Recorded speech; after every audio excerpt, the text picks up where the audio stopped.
अस्सलामु अलैकुम वरहमतुल्लाहि वबरकातुहू। एक खतरनाक गलती जो अक्सर लोग करते हैं, क्या आपके साथ भी ऐसा ही होता है कि इफ्तार के बाद फौरन मैदा पत्थर की तरह भारी हो जाता है? सुस्ती, नींद, पेट में गैस और इबादत का दिल भी नहीं करता है। लेकिन हैरानकुन बात यह है कि रमजान का खाना सेहत देने के लिए होता है, लेकिन हम में से अक्सर लोग उसे बीमारी का सबब बना लेते हैं। और तिब के माहिरीन कहते हैं कि अफ्तार के वक्त की एक गलती पूरे निज़ाम हजम को तबाह कर सकती है। लेकिन सवाल यह है, आखिर अफ्तार के बाद मैदा भारी क्यों हो जाता है? क्या ये सिर्फ ज्यादा खाने की वजह से होता है या उसके पीछे कोई गहरा साइंसी और इस्लामी राज छुपा हुआ है? आज की इस वीडियो में हम बताएंगे कुरान और हदीस की रोशनी में अफ्तार का तरीका, तिब्ब नबवी के उसूल, जदीद साइंस की हैरान कुन तहकीक और वो कदीम तिब्बी नुस्खा जो मैदा को फौरन हल्का कर देता है। और वीडियो के आखिर में हम बताएंगे वो खतरनाक गलती जो अक्सर लोग अफ्तार में करते हैं और उन्हें पता भी नहीं चलता, इसलिए वीडियो को आखिर तक जरूर देखें।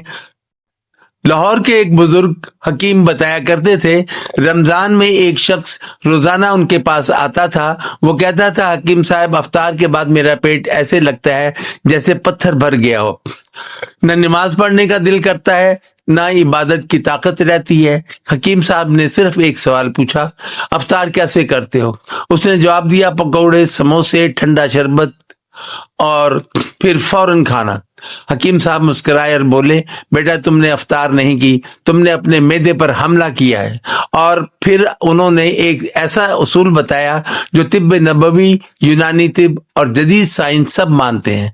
अगर इस उसूल को समझ लिया जाए तो अफ्तार के बाद मैदा कभी भारी नहीं होगा।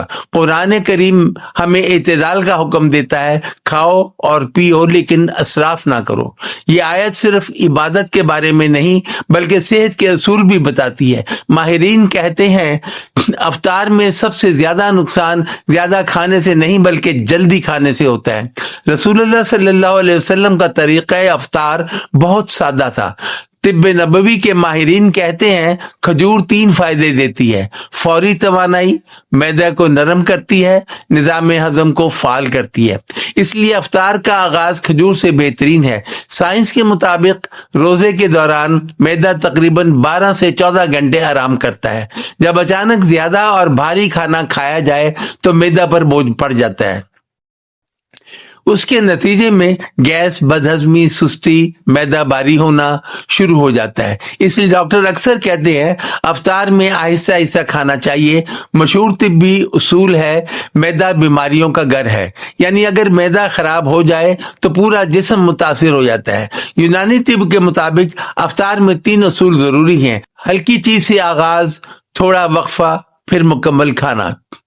अक्सर लोग अफ्तार में ठंडा मशरूब, तली हुई चीजें बहुत ज्यादा मिकदार एक साथ खा लेते हैं। ये तीनों चीजें मिलकर मैदे को सुस्त और भारी कर देती हैं। अफ्तार के बाद मैदा हल्का रखने के लिए ये नुस्खा आजमाएं। नुस्खा नंबर 1, गर्म पानी में आधा चम्मच सौंफ, आधा चम्मच अजवाइन पिए, ये गैस खत्म कर देता है। नुस्खा नंबर 2, खाने के बाद 1 चुटकी जीरा, काली मिर्च चबाए, ये हाजमा तेज कर देता है। चीनी तिब के मुताबिक रोजे के बाद मैदे को आहिस्ता आहिस्ता फाल करना चाहिए। इसलिए वो कहते हैं, अफ्तार में सूप या गर्म पानी बेहतरीन होता है। अगर अफ्तार सुन्नत के मुताबिक हो तो इबादत में खुशबू बढ़ता है, दिल हल्का हो जाता है और जिस्म में तवानाई आ जाती है। अफ्तार में बेहतरीन चीजें खजूर, पानी, फल, हल्का सूप, दलिया। क्या ना खाया जाए? ज्यादा पकौड़े, ज्यादा समोसे, कोल्ड ड्रिंक्स, ज्यादा मीठा। उम्र के लिहाज से खुराक, बच्चे हल्की खुराक खाएं, जवान एतदाल से, बुजुर्ग कम और नरम ग़िज़ा, ख्वातीन आयरन वाली ग़िज़ा। हकीम कहते हैं, अगर इफ्तार के बाद 10 मिनट वॉक कर ली जाए तो मैदा कभी भारी नहीं होगा। ये एक सादा लेकिन ताकतवर राज है।